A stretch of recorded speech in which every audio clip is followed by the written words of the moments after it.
Hello everyone, I'm Alec the author, and welcome back to the Willowmist Emporium of Antiques and Curiosities. So today we're gonna play a little more, because why not? Oh god, now I gotta talk again. Ugh. Florian, hi! Wow, he really doesn't want to get sunburned. I like the get up. Thanks, I don't like the sun. He's a vampire. Money is on there, vampire. I can see that much. And you managed to get some sleep, I guess. Awkward silence. Are you going to ask me how I slept? If I have to. And if I said you did, how'd you sleep? You couldn't sound less interested. Funny that... Well, I'll pretend like you actually care. Okay? Okay? Surprisingly, I slept really well. The bed was super comfortable. How fascinating. I'm happy for you.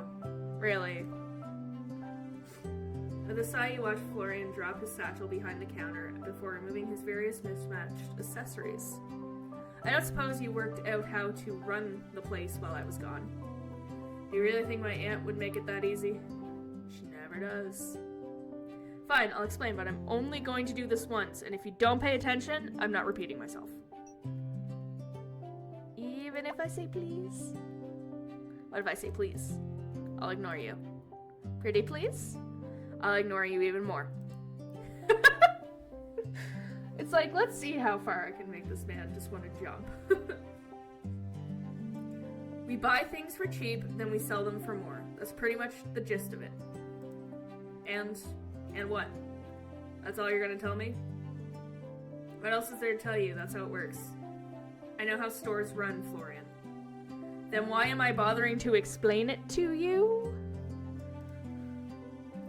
You gotta give me more detail than that, or I'll run this place into the ground. Guess I do need this job. Fine. Buy stuff, sell it for more, also keep it clean, or no one will want to come in.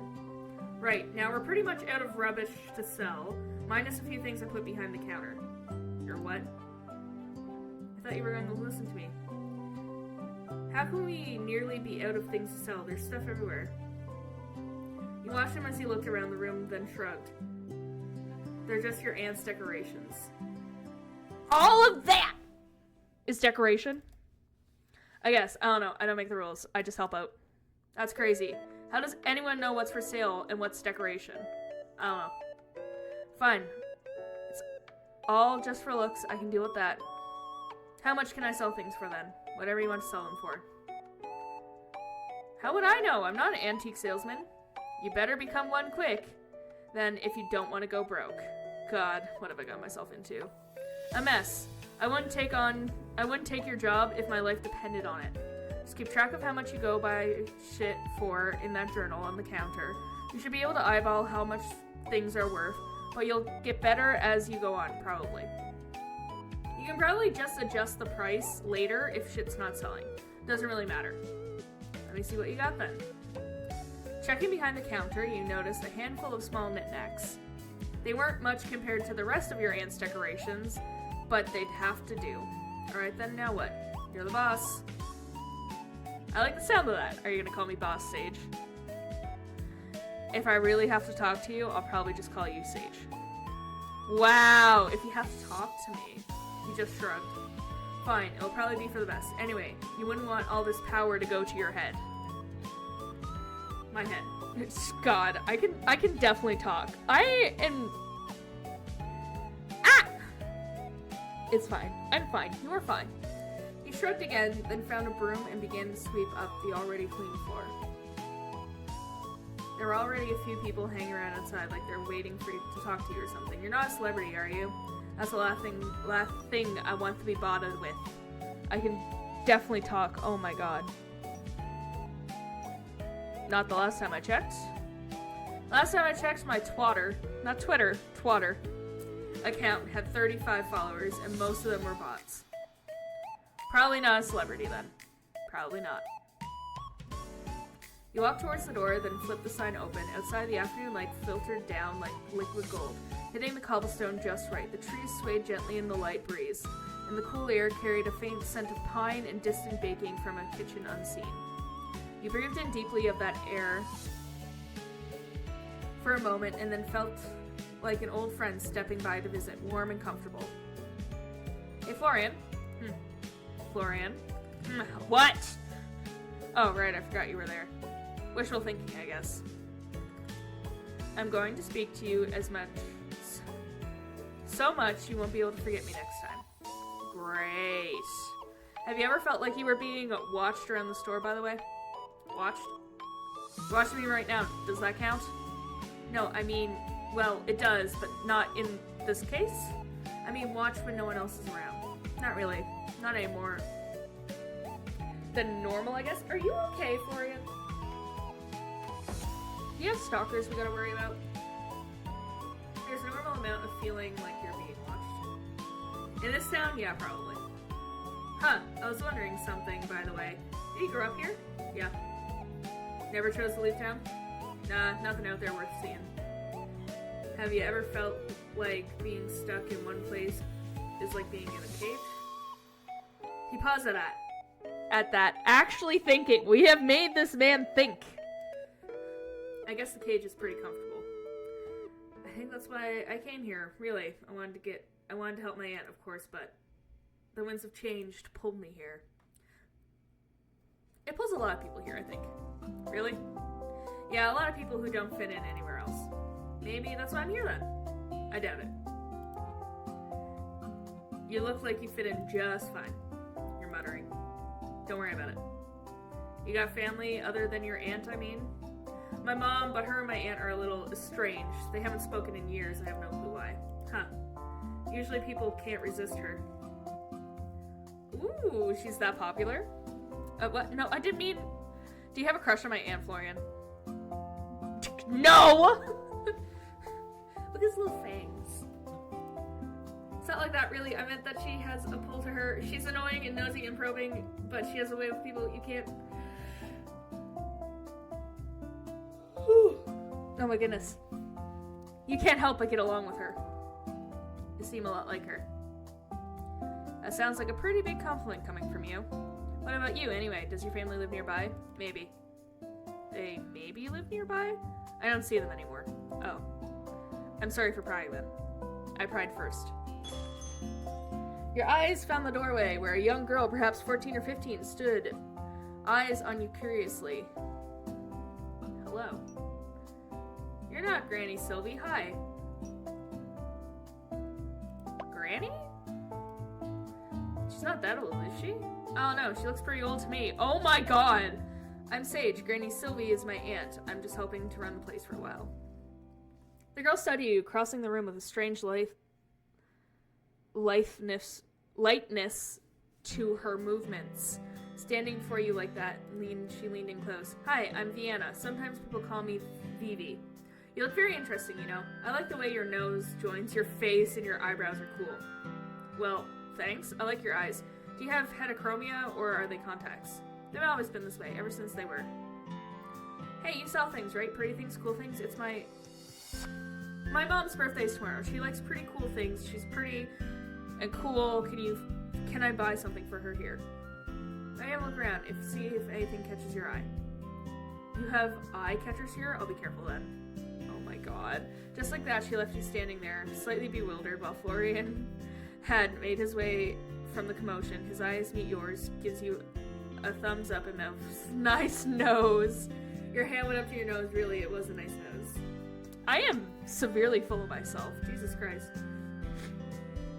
You walked behind the counter and then settled on a stool while Vienna looked around the store. She examined things very curiously. Her fingers often just hovered over the surface of objects without touching them, as if she were somehow feeling their energy. When she picked something up, she would turn it around and around in her hands, tilting her head this way and that to see every single angle. Her mismatched eyes narrowed like she was looking at a difficult puzzle, when she was really just examining a teapot. She held it up to the sunlight despite the fact it was opaque, like it would reveal something hidden that no one else would have ever noticed. Then she put it back down, not exactly where it had been, but close enough that you didn't feel the need to correct her. The strangeness of it all brought a smile to your face. Somehow, after a morning with Emmett and Florian, she was something fresh. Found anything? I can give you some suggestions too if you tell me a little bit about your mom. She's really good at finding things, not just keys or socks, just things you didn't know you were lost, like hope or patience. Yeah, she's good at finding those. Oh, she laughs at colors too, bright colors, happy colors. And her hands are always warm. That's interesting. I think maybe this? A shell necklace. Cool. I think she'll like it. She likes sell things. They're so quiet. I bet she knows how to listen too. Thanks for your help. You're cool. I barely did anything, but you're welcome. Hey, if you ever need anything else, we'll be here. Thanks. I think I'll come back again. Maybe on another day when the sun is shining, or maybe not. Great. Get home safely, alright? I hope your mom likes the gift. Vivian waved towards you, then headed out the door, purchasing her arms. Congrats on your first sale and all that. I hope they're all that exciting. Do you know her? Do I look like I know every single person in town? Honestly, no. You look like someone who would go out of their way not to know everyone in town. I mean, does she stop by the store often?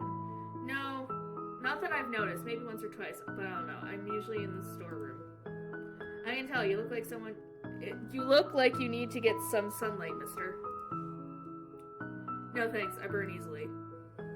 They sell things for that, you know. Sunscreen, aloe vera. Why do you care? And if I say I've fallen hopelessly in love with you.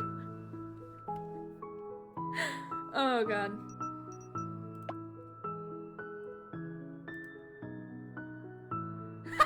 I broke the man. Jesus Christ. And if I say I've fallen hopelessly in love with you at first sight, what? And what if I say I could get lost in your eyes for hours? That's complete nonsense. Yeah, it is. I'm just pulling your leg. What? We work together now, and will be for the next 3 months. I'm just looking out for you. Get used to me caring, alright? Yeah, sure, whatever. I didn't ask you to, though. The bell chiming for the second time that afternoon drew you both away from your conversation, and Florian used it as a chance to retreat back to the supposed storeroom.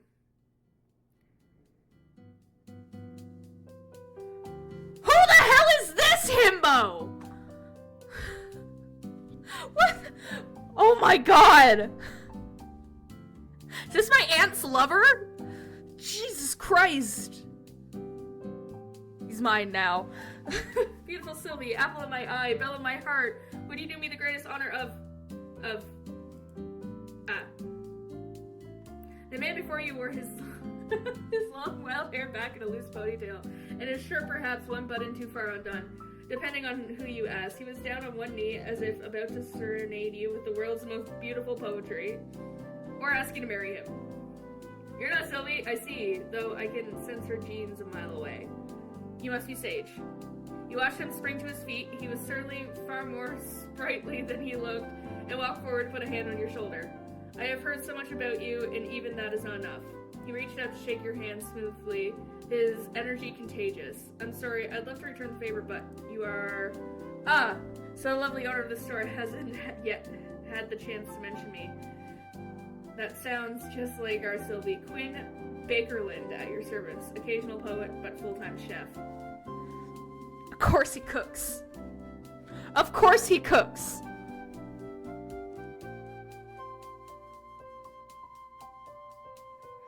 I want to go home. Why am I playing this game? I want to go home. I want to go home. And you and my aunt are... No, you misunderstand. Is she the most beautiful woman to ever grace this town? Yes, of course. Does my heart become a flutter when she walks into the room? Certainly, without a doubt. Do I near fall to my knees each time she speaks my name? That should be obvious. Where was I? Your relationship to my aunt? Right. Yes, we are dear friends. Right. Friends. Well, it's nice to meet you, Mr. Bakerland. Please, call me Quinn. Family to Sylvia is family to me. Quinn, then. I'm sorry to be the bearer of bad news, but my aunt actually is out of town for the next few months. I'm here helping while she's away. My heart shatters into a million pieces once more. But that is hardly your fault. I should not ruin such a momentous occasion. I have never met any of Sylvie's family. You must be very special indeed. We're very close despite the odds. To be honest, I haven't seen her since I was tiny. I guess that it's special that we're close despite that. From the way she speaks of you, she certainly thinks highly of you. What do you want my aunt to have the honor of then? Ah, this is most fortuitous. There is no one that could take our lovely Sylvie's place but you, of course. Are you fond of fine meals, beautiful atmospheres, and live music? Yes, and yes. Divine!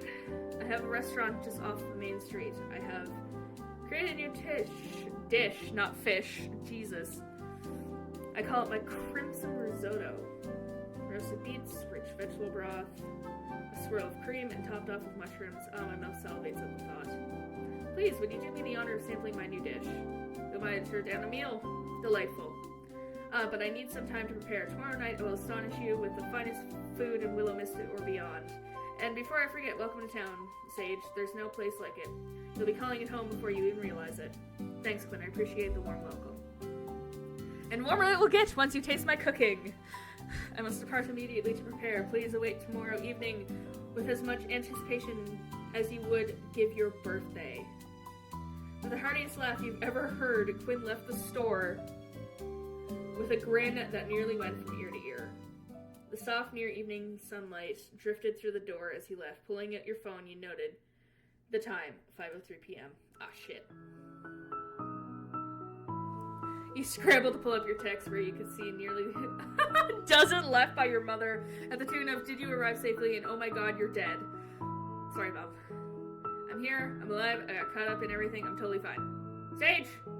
Dear Lord above, you nearly gave me a heart attack. I was this close to getting on the train there myself. Maybe I should have waited a little longer to text then. I love the little face, the little thump. Not funny. I know, really, I'm sorry. I'm just glad you're okay, my baby. Totally okay. Met a few new people already, and mostly everyone is super friendly. Town is beautiful, Mom, you'd love it. Lots of beautiful scenery to paint. I think, honestly, I've barely left the store yet. You know, I haven't painted in years. Maybe you just lack the right muse. Anyway, I need to close up the store now. Alright, text me if anything happens, okay? Yes, Mom, love you. You flipped the sign to the door closed as Florian re-entered the room. You missed all the fun! Staying holed up in the storeroom. I really don't care. I prefer it that way. So antisocial. Well, I guess I can understand in a way. Well, you do you. I'm gonna go upstairs and start unpacking. You don't have to stick around all night, you know. It's fine. I start late, then I stay late. Why not start earlier, then? I prefer it this way. It's quieter. Well, alright. I don't mind. Really. Get home safely, okay? Sure, maybe. Leaving Florian to his work, you headed back upstairs. Piece by piece, you unpack your belongings slowly. It wouldn't do you any good to spend the next 3 months living out of a suitcase. If you were going to live here, you were going to do it right. Still, you felt almost reluctant to disturb the quiet rhythm of the room at first. Your aunt had turned the space into a home, and gradually you were adding to it, making it become something more, hopefully something even better. Each item you pulled out of your suitcase, a soft sweater for the winter here, a stack of well-worn books there, found its place amongst your aunt's belongings, like a thread woven into someone else's fabric. A framed photo of your aunt, much younger and standing in front of the store, sat nestled beside a ceramic teacup. Its handle chipped but cherished, you placed your own picture frame carefully next to it, unsure if it would fit. It somehow felt right, like a new memory slipping into an old album. You pulled out more of your treasures, a glass vial of sea glass you collected with your mom, a well-worn notebook that smelled faintly of ink, and your laptop, which you placed on the desk. As you soothed your clothes into the chest of drawers, you noticed that the sun had long since settled over the horizon. Packing had seemed so quick, unpacking was another beast entirely. You found your way over to the window, hands full with a pair of tall pink glasses you'd been given all the way back on your 18th birthday, then lingered there, feeling the cool night breeze wash over your skin. The soft glow of the moon was already casting its silvery light through your room, and in the distance you could see the mountains that loomed like gentle giants, their peaks softened by a veil of mist that curled around them in a dreamlike patterns. Here and there you could see the faint trails of smoke rising from chimneys, fading lazily into the sky, but mostly everything outside was still. You turned away from the window, and suddenly the familiar feeling of being watched again. And in the corner of the room you saw it. Something, a person perhaps, floating a foot off the ground, head tilted to the side as if it were too heavy to carry, staring at you with wide eyes. What in the ever-loving hell is... Your time is near, you can't hide from me any longer. A pair of glasses you were in your hand instantly fell from your grip, smashing on the wooden floor. Shards went everywhere. Ah, shit. Your eyes snapped back in search of the person, but found the space she had occupied now empty. I am not getting enough sleep or something. You knelt down, inspecting the damage. One glass had survived luckily, so you collected that and quickly put it aside. The other hadn't fared so well. Though it was in much larger pieces, grimacing, you picked it up slowly, disposed of each piece. Ouch. And just for your luck, the final one was the one that cut you. You quickly disposed it and cleaned your wound, but couldn't find a first aid kit. Maybe there's one downstairs in the storeroom. Oh god. Oh god. Florian, are you still here? I could kind of use your help if you are. What is it? I'm not paid to help you with personal stuff, you know. He walked out of the storeroom, arms crossed. Something really weird just happened. I swear I saw someone in my room. She spoke to me. Then I kind of dropped a class, got a cut. It's not bad, but I could use a band-aid if we have any. All the color dropped out of Florian's face in a moment. He stared at you with wide eyes, mouth open slightly, yet no words escaped. You're... It's not bad, is it? He almost looked like he was going to be sick as he charged out the front door, leaving you staring towards where he left. And wait, Florian! A tiny drop of blood dripped to the ground. I guess I'll find it myself. It didn't take you long to find the first aid kit. Your aunt had decided to forego the usual plastic box with a cross on it, and instead had picked out an old wooden chest.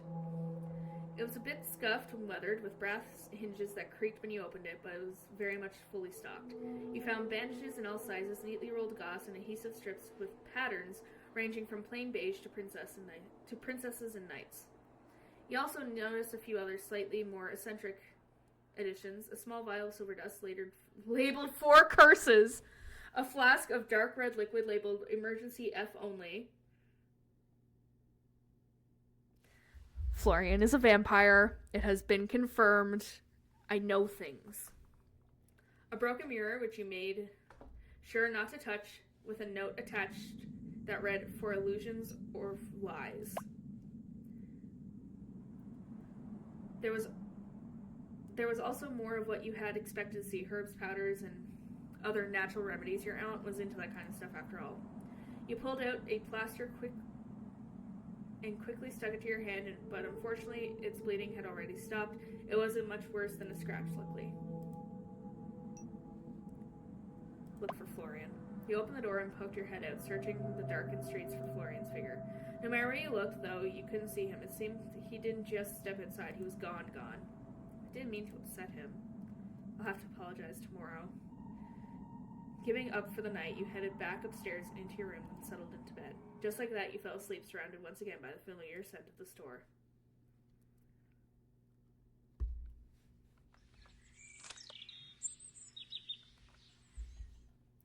'Tis Wednesday, my dudes. Who the... Your eyes shot open at the sound of someone banging on the door with blurry sight when you look towards your phone, 6:04 a.m. Not Florian, then. Ugh, I'm getting up. The bang on the door continued. It got louder the closer it became. Stranger, too, because it sounded less like someone's fist and more like a hunk of metal. I'm coming! No need to break the door down.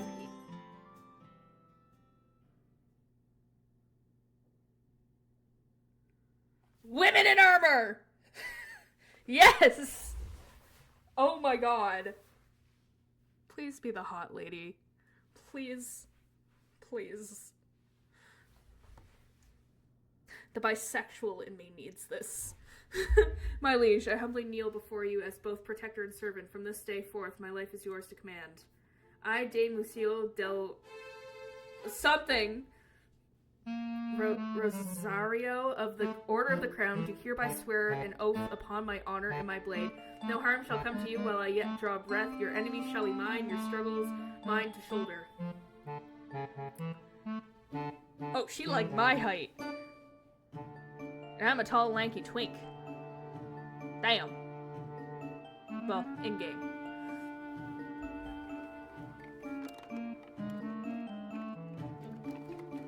What the hell? It's 6 a.m. in the morning and I'm waking up to this shit. The mysterious knight lifted her head, looking directly towards you, you thought. It was hard to tell with the whole helmet thing going on. Even if it shall cost my life, I shall stand by your side. I ask for nothing in return but the chance to serve a worthy cause. By my oath, I shall be your steadfast shield and your loyal sword. God damn. At 6 in the morning? I appreciate it, but, I think you might have the wrong person. Nay, my liege, fate itself has brought us, the two of us together. Who else could it be but you? A suit of armor rises, straighten out to stand taller than you. I think I might be a little confused. I understand trust does not come easily. Please rest easy, my liege, for I shall prove myself worthy of your trust. Okay, hold on a sec. First of all, please just call me Sage.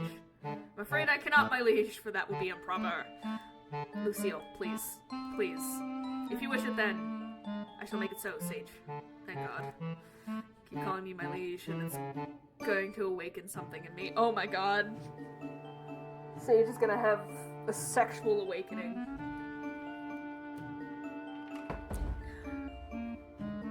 Happens to all of us. Okay, good. Now, what's with the whole get up? Get up. The armor? My deepest apologies. It was not my intent to arrive here underdressed. I beg your forgiveness. What do you mean underdressed? You're in a full suit of armor. This is hardly more than ceremonial. Lady Sylvie gifted it to me as a gesture of goodwill. And I swear it with pride, alas, it is ill-suited for the trials of battle. A fine display to be sure, yet lacking the weight and reinforcement required of true combat gear. Lady Sylvie deemed my true armor too imposing for daily wear. Intimidating, I believe she said. Oh, cool. Cool. Rest assured, should the need for battle arise, I shall be ready. The armor gifted by Lady Sylvie may shine with splendor, but my true steel lies close at hand, prepared to serve. You know who I am? One moment. The knight tilted her head slightly, then reached up to pull the helmet free from her head. At that moment, her face was obscured by shadow of the morning light, but then she shook her head. He watched on in amazement as waist-long hair tumbled free in soft waves, brushing over the polished shoulders of her armor, framing a serene, resolute face. Her eyes met yours, clear and steady. Holy shit! Where did all the hair come from? I feel like there's so much to unpack here. Please forgive the dramatic display, Sage. Helmets do little to flatter, but duty requires practicality, even at the cost of appearance. To answer your previous question, before I'm making your acquaintance, I was in service to Lady Sylvie. With your arrival, it passes on to you. Do not fret, I won't stand in your way. You will hardly know I am here. But while you are in town, I will protect you and this store with my life. I'm not totally sure that will be necessary, but thank you. I am but a humble servant. Your thanks is kind, though unnecessary. You watched as Lucille, now helmetless, takes her place beside the doorway, sword strapped to her hip. I must also beg your forgiveness for not being present upon your arrival. I have had troubles with one of the contraptions in my place of living. What Lady Sylvie calls my apartment. Jesus Christ. A contraption. Yes, a magical device that produces water as if from thin air. I believe a curse was put upon it, and water began to flood as far as the eye could see. Fortunately, as the sorcerer removed the curse, and now it works as intended.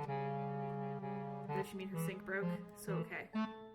You work with my aunt, but your sink broke yesterday, so you can come in to greet me. That is correct, indeed. So you live nearby. Yes, though I am not originally from this town. Oh, me either! We have something in common. I hail from the kingdom of Vallind, which was once present in these lands. Never mind.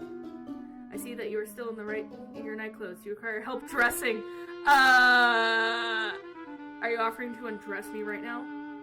I believe that is getting dressed requires to be first undressed, yes. You need not question my intentions, they are entirely pure. I only wish to serve. She wants to what? Oh my god. It's fucking too early for this. I think I'll be okay. I'll go. I'm gonna go get dressed, and then I'll come back down in a minute. Please, take your time. I'll take all the time you need, my sage. I will guard the store in your absence. Lucille took her helmet back from where she'd put it aside, and set it back into place. There's someone claiming to be a knight standing in my store, and for some reason I felt like the strange one right now. You head back upstairs.